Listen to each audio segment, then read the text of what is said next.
Welcome back to Around the Oaks, episode 6. I'm Travis, and he's Craig. I'm Craig.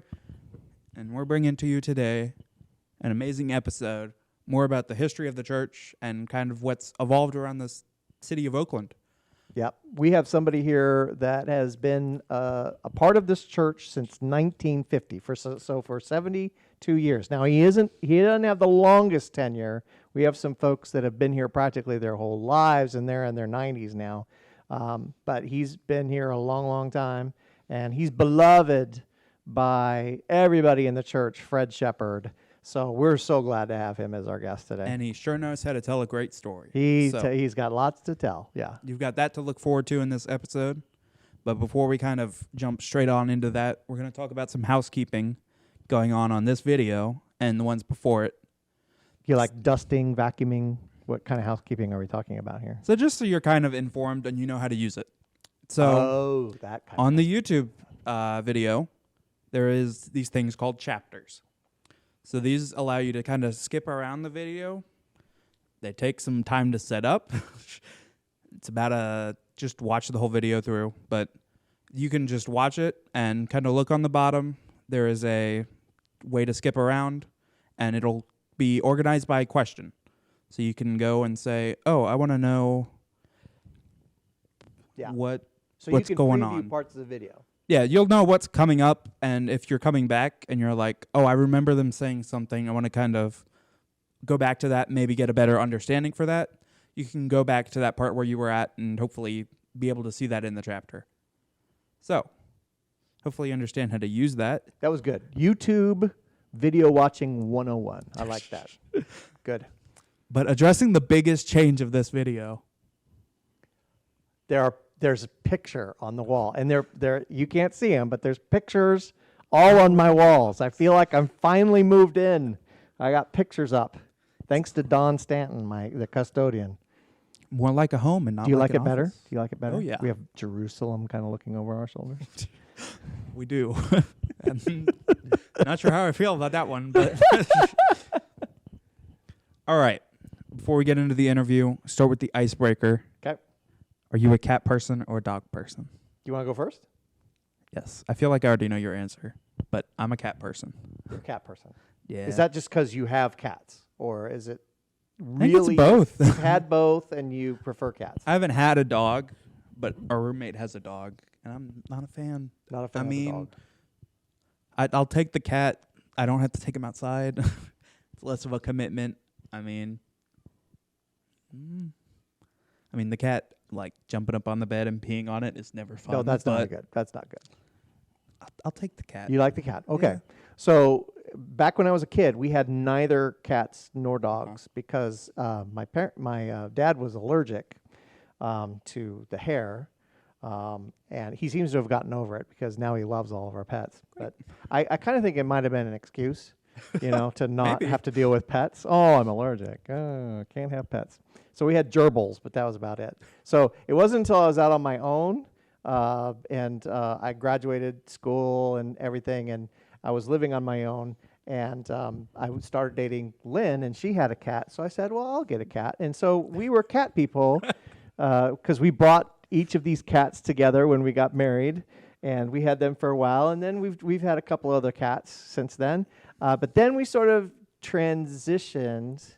We had somebody asked us to adopt their little Chihuahua, just because of their life situation changing. Mm-hmm. And then we added another Chihuahua into the mix. And so, unfortunately, the first Chihuahua passed away, but the other dog is ours, Patch.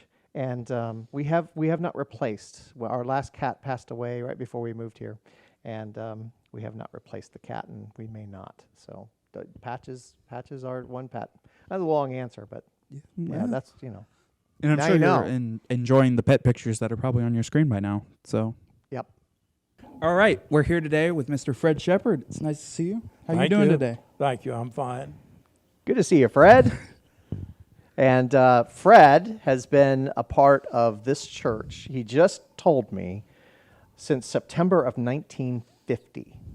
Is that right? Right. Right, 1950. So, what's your first, Fred, your earliest memory of being a part of this church? Well, let me explain it this way. My wife was already a member of this church Oh, okay. because she was born and raised in Oakland. And so after we started dating, you know, you go where your wife goes to church. It's just normal. And there was I forgot the minister who was here, but anyway, it was very interesting, and I knew some of the people here. Did you? Yes. So I was born and raised in Winter Garden, and I went to the Baptist and the Methodist, but I never joined. So then I got connected with my wife, and then started coming here. After we were married for about a year, one Sunday in the second church, Yeah. on the left-hand side, about the middle, the service was over, and a lady came and tapped me on the shoulder. And it was the mother, Mrs. Catherine Ross of Jack Ross. And I'd known Ms. Ross, and she said, "Fred, it's time for you to join this church." She said that. Right. She ordained you. Yeah. So she turned around, and she didn't say anything else and walked away. I mean, I love it. Ms. Ross was a pioneer, you know, of Oakland, and I felt like that was quite a compliment. And I didn't join right then, but you know, Oakland was always known as sort of a closed community years ago. Okay. What do you mean by that, closed community? Everybody owned all the land, Uh-huh. and they didn't sell any land. They just kept it. Yeah. on. Yeah. And what they didn't keep, they put in orange trees. So it was hard to get. I think the best word is accepted. You know, once Oh, you got in, you were in. And Okay. once I heard that from Ms. Ross, see, I didn't hear that from the minister. I heard it from Yeah. this lady. She was the one that had to tell She's you. the one that came to me. That's I interesting. told Sue about it, and Sue laughed, and she said, "I told you." Another thing she told me when we were first married, she says, "You be very careful about what you say Yes. about anybody out Yes. here, because everybody is somewhat related, although my family is not in this group." Yeah. I said, "Well, thank goodness for that." Yeah. So, but it was a very pleasant experience, and I've been here since then. I've seen the ups and the downs in the church. What are some of the high points? High points is that, one, I served on the session, I believe, for it's either 24 or 30 years. Wow. Also, see, we used to have And that's kind of where you go on, you'd go off, you'd go Right. back on, you'd come And off, so you'd go then- back on, right? Then I was a deacon before that, Uh-huh. and that I think I had 2 sessions of that, but then they dissolved the diaconate and let the session do all of the work. Yeah, there's a part of the history I don't quite understand where there was, I know it was almost like a bicameral, you know, where they took the elders and they took the deacons and they sort of combined them. Right. Or unicameral, actually. Right. Yeah, what kind of went into that thinking? I think the session felt that there was a lot of duplication. Okay. So in order to make it better, or at least they thought it was better, they dissolved the diaconate, and the session took on all of that responsibility. Okay. Okay. It was no big fight or anything. It was just a matter of management. Okay. Interesting. So then they brought the diaconate back, but they brought the deacons back with a specific purpose. Right. And the purpose was to administer to those in the church that needed ministry. Care, Right. prayer, compassion, Right. So- physical needs, those kinds of things. Yeah. So that was a highlight of it. And Serving as an elder. right. Yeah. The I find this interesting. I'll tell you this very quickly. When my first term on the diaconate, when I was asked to serve as a deacon, was quite different than we do today. Yeah. An elder came to my home, and he sat down with me, An elder of the church came to Yeah. your home. Okay. and we talked for about 2 hours. He talked, I listened, Really? really, and he told me what was the expectations and what they were trying to achieve. And, you know, I had a clear understanding of Yeah. what it was all about. And he was an elder that had been an elder and sort of one of the founding people in this church. He was a pillar of the Yeah, church. He was a Yeah. pillar more than a session. So I was very impressed with that. Who was it? Do you recall? Okay. It was Mr. Stanford, Dave Stanford. Dave Stanford, our own David Stanford. Okay, who's still with us? Yeah. Yeah, David has been here longer than I have. Yeah. So, anyway, I always liked his dad. He was very, very good. So, Yeah. all right, does that answer your question? That's a good answer to the question. So between 1950 Right. and today, you have seen so many changes just in the community, the Oakland community, from the orange groves to now houses everywhere. Yeah. What stood out for you as some of the biggest changes that have happened in the last 72 years? The biggest changes have been the growth. You have to remember that in 1950, the road right over here, what do we call it, goes to Highway 50. See, Oakland that Bowl- was a dirt road. Yeah. There was no Highway Tubb 50. Street. Yeah, Tubb Street. There was no Highway 50 until, well, I guess it was in 1951 when Highway 50 came through. But this was a clay road. Yeah. And all the way to the post office. No, wait a minute. The post office had bricks. And but a lot of the streets, except the main street of Oakland Avenue, they were all dirt. Right. And so That hasn't changed a lot. Most of them No. are still dirt. I know I live on one, and it's rather interesting. I came home one day from work, and my wife, she told me, she says, said when we vote to have these streets paved, I'm voting to have Incheon paved. See, it had rained. There Yeah. was mud. Yeah, Her yeah. car was all messed up. Yeah. She pulled under the carport. The mud was on the Yeah. carport. So she was says- convinced. She says, I'm tired of all of this mud. but people, as the mayor calls it, Kathy Stark calls it, the ambience Yeah. of Oakland, Well, Yeah. there's not much ambience left because of the growth, the number So it's really of new changed. houses. Yeah. See, what do we call it? Oakland Park. Park was Orange Grove. Mm-hmm. Winter's Landing was owned by a member of this church. Mm-hmm. And it was eventually sold, and it went into houses. Yeah. And but Oakland is still a good community to live in. It's our only biggest problem, I think, right now is the traffic. Yeah. And Yeah. because people have a tendency to drive too fast on these back roads, and it's a shame because I would hate to see any child or person Right. get hit by any kind of car. Right. But it still has that village sort of feel Right. to it, that small town Right, and the appeal. the other aspect of it is that after I retired, I've been on various committees for the city when I'm asked to do it, and the charter committee, we have to review it every 10 years. I was on it for, let's see, 2 times.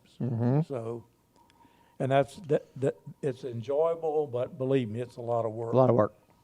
So, and of course, I've known the mayor since 1993, and You've known the mayor. I've known Yeah. Kathy Stark since 1993, and she's done a good job. She's Yeah. done an excellent job, and it's good to live out here. Oakland has had its problems up and down like anything else, but it hasn't been overridden with severe problems Yeah. in government. So Yeah. one thing, you can always talk to government out here. I know the town manager, and Yeah, that's the invi- nice thing about being a small town is you know he everybody. invites you to come talk to him and so forth and so Yeah. on.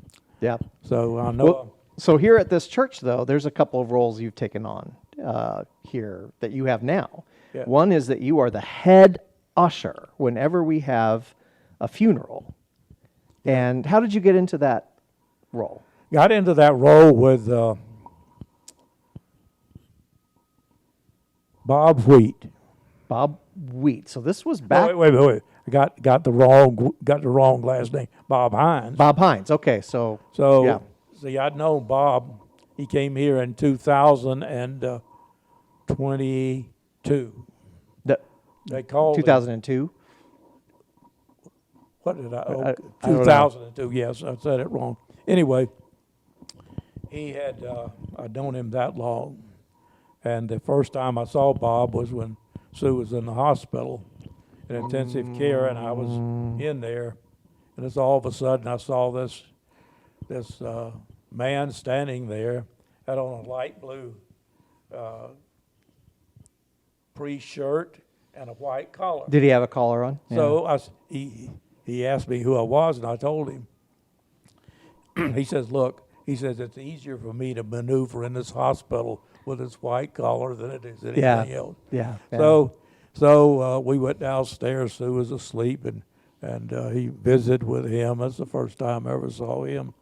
But then later on, we see, I've ushered in this church, the regular ushering for years, until Mr. Kovic came along and changed everything for us. Okay. And I didn't come for about a year, but I watched it on the Zoom. You're talking about COVID. Yeah, Kovic. Okay. So I was anyway, wondering, who's Mr. Kovic? I I got you now. I'm tracking with you. I don't like Mr. Kovic. Yeah, no, Anyway- none of us really Anyway, liked he Mr. brought Kovic. about. At first, I didn't think it would be much of a change, but the more it went on, Yeah. the greater changes I saw, and Yeah. so it was quite a challenge. But if I may go back just a tad, my wife died in 2009, Oh. and so it was a difficult time, but this is the only way I can explain this. I knew that with all of the medical problems she had, that sooner or later it was going to happen. I just knew that. So, but Bob used to come very frequently to see Sue, and she appreciated that. And then I got into this. See, I've been an usher, as I said,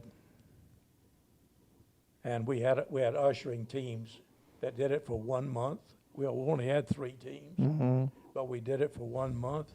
Then your time was up for another 3 months, and the way it worked out, though, and I've been kidded a lot about this. They said that I have several men told me I deliberately planned this, but I didn't.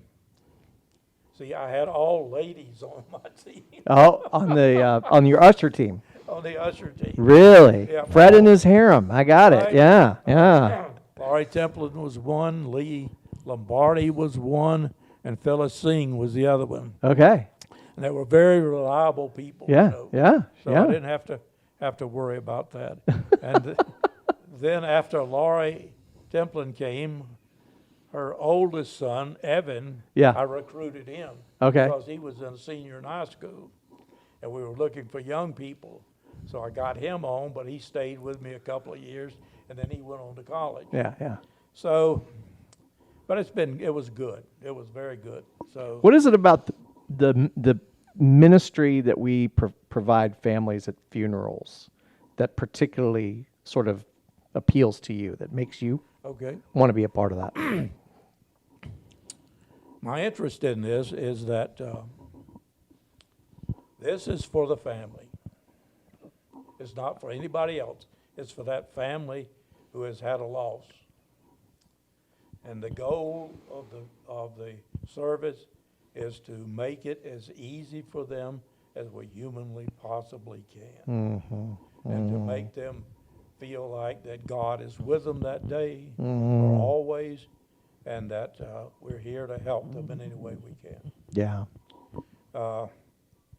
So, and to make sure everything goes right, because this event is just like a wedding or any other thing. It's like a play. Everybody knows their part, and as long as you know your part, then everything will go right. I have good ushers, so I don't have to worry about this. I've never had a problem with ushers, never. These people that serve in this capacity, I think they get the same satisfaction of at least we were able to help you during this time.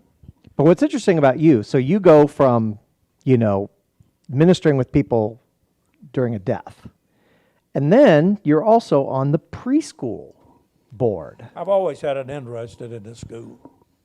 I think that the school is the greatest thing this church has ever had in regarding to reaching out to the community to serve a distinct purpose. Well, you should know. You've been here 72 years. So you would say the preschool is one of the best things we've done. I think that's one of the best things.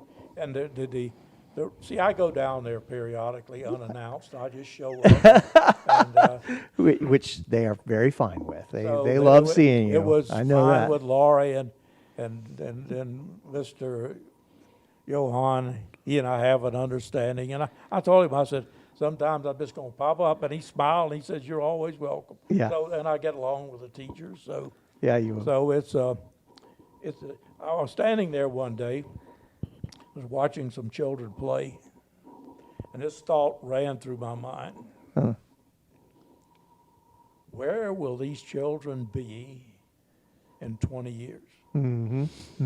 What are we doing now to impress them with Jesus Christ, how to get along with their fellow children that are out there playing, and in their life back with their family?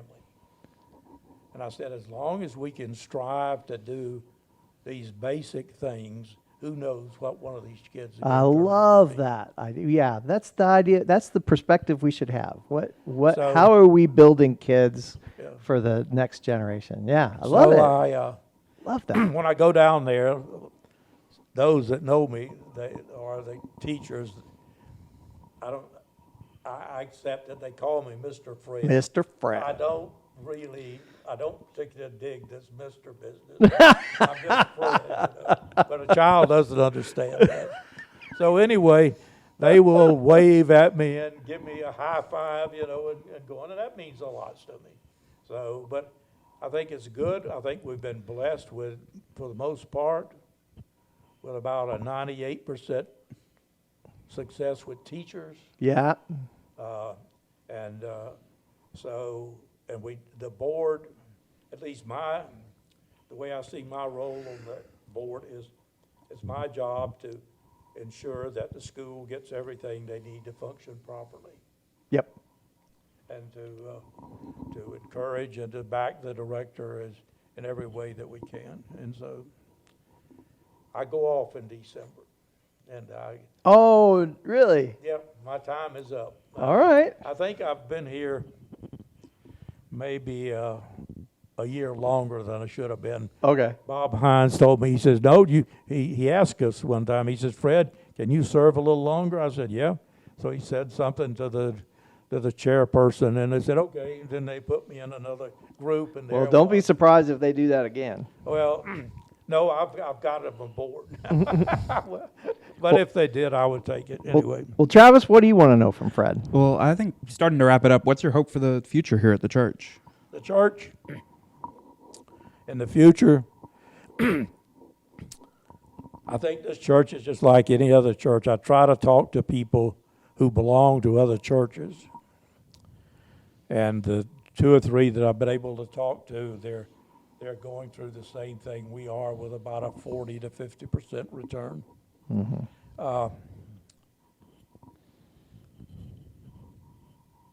I wonder well, one of the things that's hindering us, and I don't know how to cure this, we're all creatures of habit, and I had a lady tell me about her husband. Don't ask me who it is because I don't want to tell you.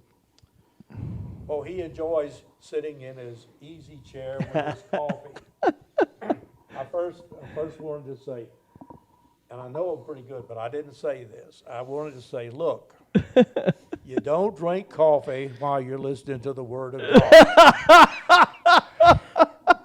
But I didn't. I like them. They're good people. And I thought, and I pray for them to come back. I like you. So, You're old school. I like that.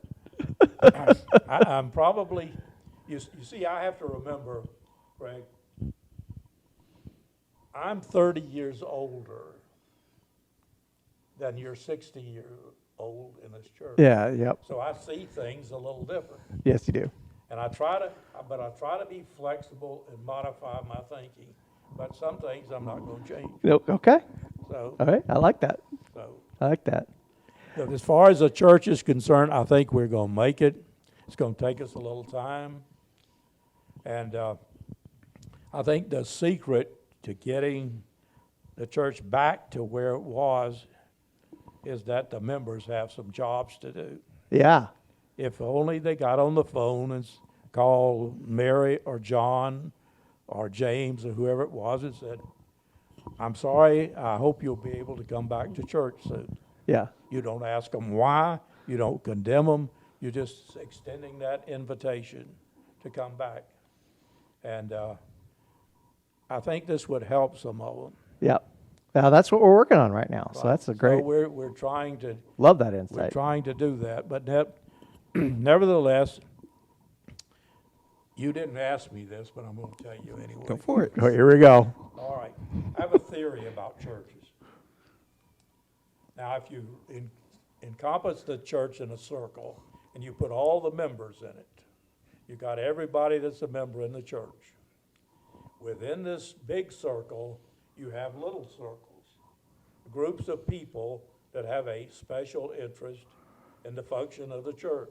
And they go around. Now, to me, the idea is to get all of these circles interested in all the rest of the circles. It's not an easy job. And Yeah, I've heard you say that before. it's just something we have to keep working on. There's a lady and her husband who come to the 11 o'clock service. They sit in the very back. He has a lot of health problems. And I can't even tell you their name. But I make it a point in passing of the peace to always go to this man. Because he acts like, well, the first time I started going to him, he seemed like he appreciated it. It was just more than the shaking of the hands and passing of the peace. So his wife seems to be a very nice lady, and I don't know how they do it, but they're out, I think, before you get back there. They may be, yeah. So, Yeah. but I think that, you see, I look at this church as a rock. It is a foundation on West Orange County. When I was working, it was the first thing I saw when I went to work, and it was the last thing I saw. Well, it wasn't the last thing I saw, but it was the building that I was looking for when I came home. Yeah. And Yeah. that it's sort of a guide, but it's not going anywhere. I love that. We've been here 135 years, and through the grace of God, we'll be here for eternity, until he gets here anyway. Yeah, that's right. Well, Fred, thank you so much. It was good to talk to you. And let me tell you something. You talked about how a pillar of the church came and visited you. I think you are a pillar of the church now. You are one of them. And we are very fortunate that you are, because you just love to serve. You're humble. and you're just a great person to have. I love working with you when we do the funerals, and I know the preschool loves having you too. So thank you so much for sitting down and talking to us. You're quite welcome. You're quite welcome. All right, back from the interview. That was great. It was great. Enjoyed talking to Fred as always. As always. A lot of stories, good stories. Yep. Yep. Good perspective. Great way to put it. All right. Icebreaker question again. If you had to delete all but 3 apps from your phone, which ones would you keep? Ooh. Yeah. Okay. Well, first off, I feel like I should say this, but it's really true. My Bible app, Okay. that gets you, anywhere you need to go in the Bible. Bible Gateway, that's my favorite. And then NFL, the NFL app, for, watch the games and check the scores and the stories and stuff like that. So NFL app. And then the third probably is YouTube. Probably. Yeah, I'd have to say YouTube. I could tell you one of mine that is definitely not making it. That's Facebook. Facebook is not Goodbye, going to be. Facebook. You're done with Facebook. Oh, very done. If So I didn't are have you like Insta, Twitter, TikTok? Are you any of those to things? for like all of it go away, So you've taken a turn on social media. I need to. I mean, Oh, okay. if I didn't have to use Facebook here to live stream, I would not have a Facebook account right now. All right. So Okay. All right. So we know what one wouldn't be. What Yeah. are the three? that YouTube would is be there? definitely staying. Uh-huh. It's tough. I mean, probably YouTube Music. I listen to music all the time. Oh, I do too. I don't know about a third one. I think I'd have to sub out Apple Music for YouTube then, because I like music better than I like videos. Yeah. Okay, and then you got one more. One more. I don't think the third one matters. I mean, So you're take you're bringing 2. yourself down to 2. All right. Very good. Very good. Well, what's coming up, Travis? What do we need people to know about?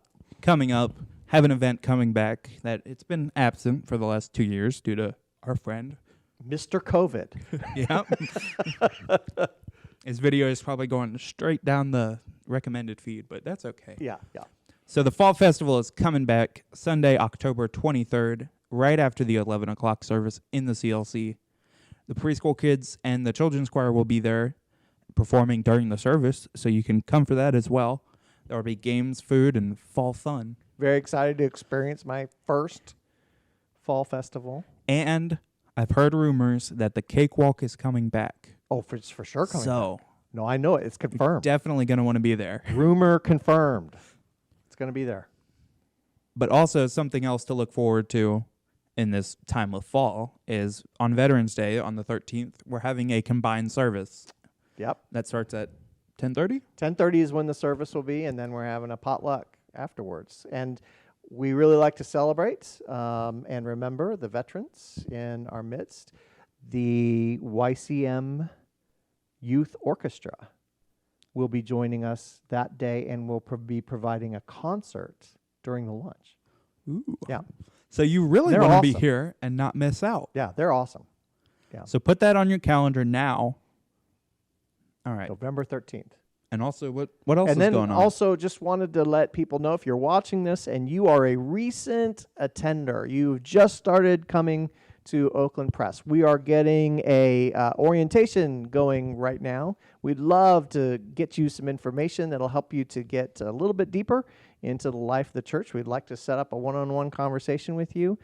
So all you have to do is contact the church office, either email or call or whatever, and say, hey, I want to be a part. Maybe we could put the link, put the email, the welcome here. email at the bottom of this. And in fact, it might be there right now. I'm going to point to it. There it is.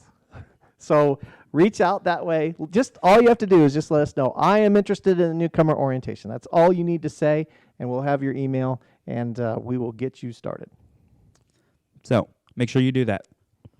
But now, signing off, thank you for joining us. Make sure you hit that subscribe button down below. Leave a comment with your thoughts, opinions. Give us a like or dislike. The button's there for a reason. But if you're watching on an audio platform, listening, I guess, leave us 5 stars. Thanks for watching. Thank Bye. you. Bye.